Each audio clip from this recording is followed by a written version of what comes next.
Hey guys, welcome to JasonWhiskyWise, and myself, Jason, bringing you whiskey review number 69, where today we're going to review the Glengoyne 15-year-old. Now, if you have missed any of my other videos, which I'm actually reviewing at this very moment, we're reviewing the whole Glengoyne range, as this week I will be visiting the distillery, and I wanted to sort of review the whiskies and then bring something special down from Scotland to review when I return.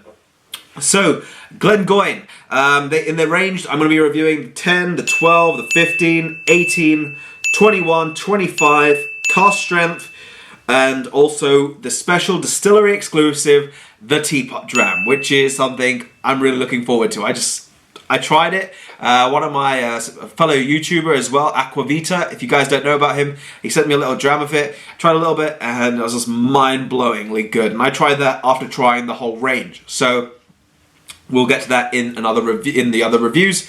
Now, in terms of my whiskey review, I've poured myself my dram. This is kind of like a bottle heel slayer right now. It is down. But in terms of my whiskey review style, the age of this whiskey is 15 years old. Bottled at ABV of 43% ABV. The cask selection in this one is 30% first fill American oak casks. Then you've got 20% first fill European sherry oak, and then the remaining is 50% refill oak casks. So that's the breakdown for the Glengoyne 15. Now, when I do my video explaining the whole Glengoyne range, I will show you how the breakdown looks and also the percentages of the casks that they use in each whiskey. So it just helps out a little bit more. Now, the distillery itself, the Glengoyne Distillery, which is there. Really looking forward to going to this one. You can see the Ian McLeod Distillers Limited are their parent company, and they are based in the Highlands of Scotland, and it's kind of just on that borderline of Lowlands and Highlands, as they are 30 to 40 minutes outside of Glasgow. Now, in terms of the price point, this bottle over there, the full-size bottle, is priced at £48 for the full-size bottle, which is great because it's under that £50 marker. And in terms of exclusivity, no, it is not exclusive. It is part of the core range, so you can find this. Should be anywhere where you look in terms of whiskey shops. Now, in terms of caramel colour, this is all natural whiskey, so that there is all natural colour from the casks, and I'm going to go with a deep copper because it is much richer than the 10 and the 12, which I reviewed already. If you haven't checked them out, I'll leave links here and here at the end of the video. Go and check them out so you can see the whole Glengoyne range. But yeah, let's get into the nose because I'm already loving this one. So, into the nose. Really liking this nose so far. So, first notes on the nose, you're getting those green apples, and this time they're sort of coming at me like sort of in an apple crumble with a little bit of sweeter, sort of toasted crust note on the edge of it. And at the same time, you're getting those apples which have been stewed just very well, giving off a nice sweeter aroma. I think the apples are a house style of Glengoyne, but I want to see that as we get through the others. But a very nice sort of appley apple crumble on the nose. Works its way into a sort of little bit of a candied lemon peel, giving a little burst of citrus, which is just, I pick it out more on the right-hand side of my nose, but getting a little bit of a sweet, citrusy sort of lemon peel. Not really a sweet, but again, this is a candied sort of lemon peel. Then you get a little bit of a mixture of a little bitter, sweeter note, which is back with the citrus, back with the apples, and they're just sort of playing with one another on the nose, and then you get the nice little sweet, sort of slightly dried apricots, which is very, very nice. And then a little bit of fudge, very nice, sort of making your mouth sort of feel like it's watering already just off the nose, which I'm really loving.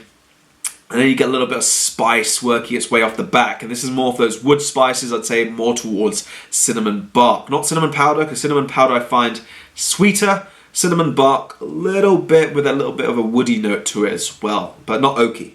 Not oaky. A very nice nose. Anyway, next move into the palate. So, into the palate. So, initial impressions on the palate. I'm really liking this one. It's like dessert, but liquid version. A little bit of what reminds me of a lemon custard tart.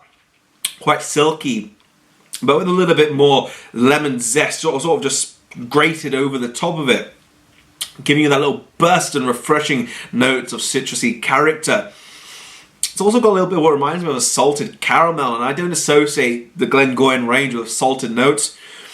But I'm getting a little bit of what reminds me of a dessert, like a salted caramel. It's like a combination of the two desserts, really just infused into one.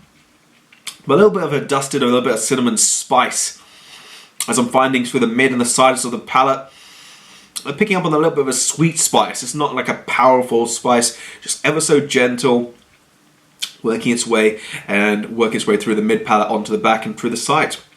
Very nice. You're also getting a slight nutty note, and this is sort of reminding me of the walnut whips, which are literally cream, but it's coated with chocolate, and it's got a walnut piece on the top. So you're taking a bite of that, you're getting that milk chocolate, you're getting a little bit of that sort of creaminess, which works its way inside. This is like literally so many sweeter notes, but at the same time, desserts and after dinner things that I'm just really, really enjoying. So I'm gonna have a second sip, see what other notes I can pick out. I'm really loving this. I'm just getting too many sweet notes, so into the second sip.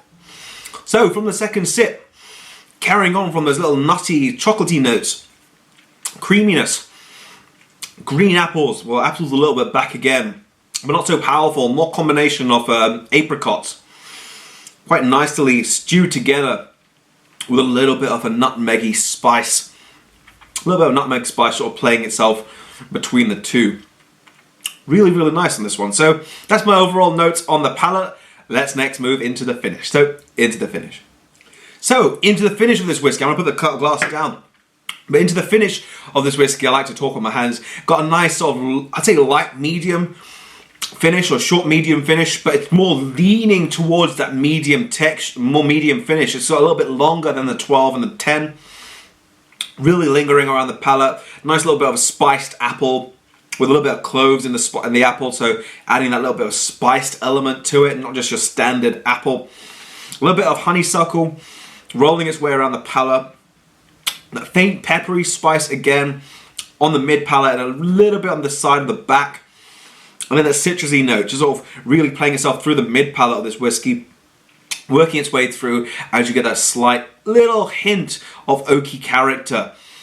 So for all in all, very, very nice whiskey. Now I've got to give my rating for this whiskey, and this is an easy one. The reason I love this whiskey, I'm giving this one a very nice rating.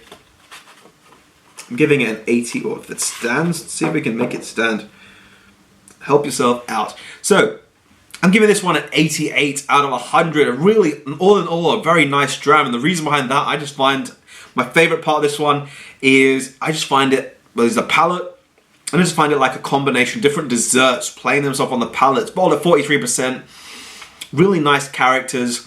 Really works itself nice. The nose, not overly complex, but it does offer just enough. And then the palate is just so well rounded. Much more rounded than the 12, I have to say, and then the 10. But you can expect that with the combination of the casks you use, less refill, and more of the first fill cask, which really impart that little bit of that sort of character into the whiskey.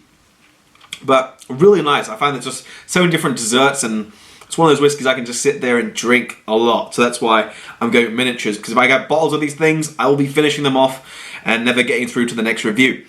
So in terms of does it need water or does it need air, I would personally, you can add a little bit of dash of water. It will just take off that reduced, a little peppery, spicy note, which I found in this whiskey. In terms of time, it's optional, however you feel. Some whiskeys need it, some don't. Personally, I don't feel it needed it. But in terms of value for money at £48, 100% yes, this is a great whiskey and really priced very well, because nowadays most entry-level whiskies are 12-year-olds or NASs, and they're coming in at around about £50 to £70. This one is under that price range, or just under it, and it's just delivering so much quality that I have to say, if you haven't tried the Glengoyne 15, go and give it a try. It's just one of those whiskies I'd have to recommend. So, on that note, I'm going to leave the review at this point. If you haven't missed any of the other videos, be all sure to check out the 10 and the 12 over here, and I'll leave the 18 when I upload it over there. Be sure to click my subscribe button over there, and be also sure to hit that like button, as it does help us out a lot. And share this video with as many of your friends that love whiskey as well. But on that note, this has been JasonWhiskyWise, and I'll catch you all for the next review.